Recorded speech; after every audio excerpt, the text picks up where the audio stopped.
দেবাংশু, দেবের অংশ তিনি, সত্যিকারের রামের অংশ তিনি, সত্যিকারের মহাদেবের অংশ তিনি, আল্লাহর অংশ তিনি, জিজাসের অংশ তিনি। বেছে নিলে দেবের অংশকে বেছে নেব। এদের যারা মাথা আছে উপরে, এদেরকে দিয়ে বলাচ্ছে তোরা বল আমরা আছি পিছনে। কোথায় গেল আমাদের মন্ত্রী সাহেব সিদ্দিকুল্লাহ চৌধুরী? লালবাত্তি গাড়ি পেয়ে ভুলে গেল? সে প্রতিবাদ কোথায়? সে প্রতিবাদ কোথায়? ভুলে গেলেন তিনি? আজকে তিনি নীরব দর্শকে দেখছেন, সব শুনছেন, তার ইমান কি গাওয়া দিচ্ছে না, নাড়াচ্ছে না তাকে একটু প্রতিবাদ করার জন্য? মন্ত্রিত্ব পেয়ে, পদ পেয়ে শেষ হয়ে গেলেন তিনি।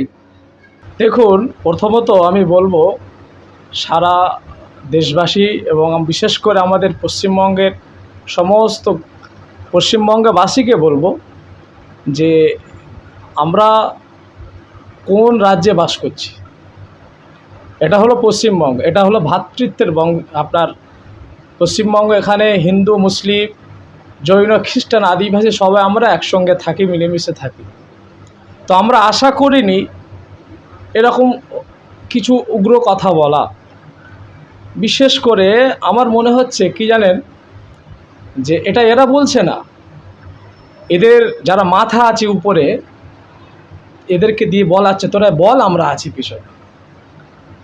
ঝামেলা পাকলে ওরাই এসে দেখবে, মিডিয়ার সামনে এসে বলবে আচ্ছা ঠিক আছে আমরা এদেরকে কন্ট্রোল করছি, আপনারা নিশ্চিন্ত থাকুন। তো এই যে দেবের অংশ বা আল্লাহর অংশ, ওর কী বলছো নিজেই জানে না। খবর নিয়ে দেখেন ওদের চরিত্র ঠিক নাই। যারা আল্লাহ সম্পর্কে, আবার কোরআন সম্পর্কে এই যে কুমন্তব্য করছে, বা এক একজন এক এক রকম, জানেন কী পেয়েছে? মুসলমান এবং ইসলাম এবং আমাদের ধর্মগ্রন্থটাকে এরা কী মনে করছে? এরা এটাকে খেলার বাচ্চাদের খেলনা পেয়েছে নাকি? যখন যে যা খুশি বলবে আর আমরা মুসলমানরা বুক বুঝে চুপচাপ শুনবো। অ্যাকচুয়ালি এটা কিছু না, এদেরকে দিয়ে বলানো হচ্ছে, এরা ভাইরাল হওয়ার জন্য কেউ কেউ বলছে, আর মানুষের আইওয়াশ করছে কী করে মানুষ এইটা নিয়ে চর্চা করে, এইটা নিয়ে একটু বলে। আর উন্নয়ন হচ্ছে না, কোনো যুবক যুবতী, কোনো কর্মসংস্থান নেই, চাকরি নেই। আমি নিজে একটা চাকরি প্রার্থী, পরীক্ষা দিয়েছে, কোনো এখনও রেজাল্ট আউট হয়নি। তারপরে কোনো গরিব শ্রেণী দুঃখী যারা আছে এখনও তারা ঠিকভাবে তাদেরকে উন্নয়ন করা হচ্ছে না। কি করে দেশের মানুষ উন্নতি হবে, উন্নয়ন করবে, মানুষের দ্বারা দ্বারা উন্নয়ন পৌঁছে যাবে, সেই চিন্তা নিয়ে মানুষকে ডাইভার্ট করা হচ্ছে তাদের ব্রেনটাকে। এই নিয়ে চর্চা করবে, কিছুদিন একটা ওদের বাজার গরম থাকবে। অ্যাকচুয়াল আমি বলবো আপামর জনতা সকলকে বলবো, এটা শুধু আমাদের হিন্দু, এই মুসলিম, জৈন, খ্রিস্টান, আদিবাসীকে বলেনি, এটা সকল ধর্মের ধর্মগ্রন্থ বা ধর্মগুরুদেরকে নিয়ে বলছে যে দেবের অংশ, যিশুর অংশ, আল্লাহর অংশ। ও বলছে এটা কেউ নিজেই জানে না। দেবের অংশ হতে পারে, সেটা হিন্দু ভাইরা বুঝে নেবেন, যারা ওনাদের ব্রাহ্মণ আছেন, যারা ওনাদের স্বামীজি আছেন তারা বলবেন।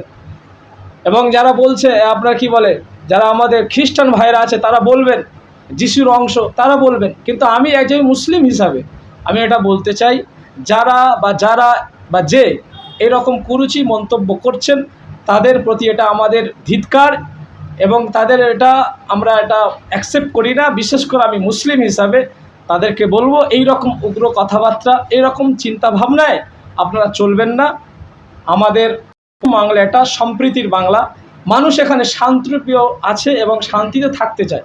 অথবা এখানে আপনারা এইসব উস্কানিমূলক কথা বলে আপনার ব্যাংকটাকে কাজে লাগিয়ে বাজার গরম করবেন না। আপনাদেরকে বলছি, আপনারা কথার মধ্যে আপনারা লাগাম লাগান, এইভাবে বলবেন না। আরেকটি কথা আমি বলতে চাই আপামর জনতা সকলকে, বিশেষ করে আমার আলেম সুলাফ সমাজকে। আমরা হাদিসে পড়েছি, আল্লাহ রসুল বলেছেন যে গাজওয়াতুল হিন্দ হবে। গাজওয়াতুল হিন্দ হবে অনেক পরে, কবে হবে আল্লাহু আলাম। কিন্তু এখন দেখছি কিছু কিছু আলেম ওলামারা কেন কথা বলছে না, যাদেরকে আমরা সবসময় বলতাম, দেখতে পেতাম বিরোধী, এরকম আপনার কি বলে অন্যায়ের প্রতিবাদ করতেন, ইসলামের বিরুদ্ধে কেউ কথা বললে, শরিয়াতের বিরুদ্ধে কেউ কথা বললে তাদের উপরে গর্জে উঠতেন। তারা কোথায় গেল আজকে? আলেম ওলামারা কোথায় গেল? গাজওয়াতুল হিন্দ তো আর দূরের কথা, আজকের এই যে আল্লাহর অংশ বলছে, কেউ বলছে রামায়ণ, মহাভারত, বাইবেল শেষ হয়ে যাবে, আমার উন্নয়নের ধারা অব্যাহত থাকবে, এই যে কথাগুলো উগ্র কথা বলছে, মানুষকে প্রতিবাদ করছে না কেন? আলেম ওলামারা কোথায়? ঘুমিয়ে আছেন আপনারা? আপনাদেরকে বলছি, আপনারা সজাগ হন। আল্লাহ রসুলের হাদিস, আল্লাহ রসুল বলছেন যখন অন্যায় হবে, অন্যায় তোমরা প্রতিবাদ করো। আজকে কই প্রতিবাদ কোথায়? আমাদের ভাষা আজকে হারিয়ে ফেলেছি। কিসের বিনিময়? টাকার বিনিময়, ভয়তে, অর্থের লোভে। আজকে আমাদেরকে কেন আমরা আজকের সামনে আসছি না?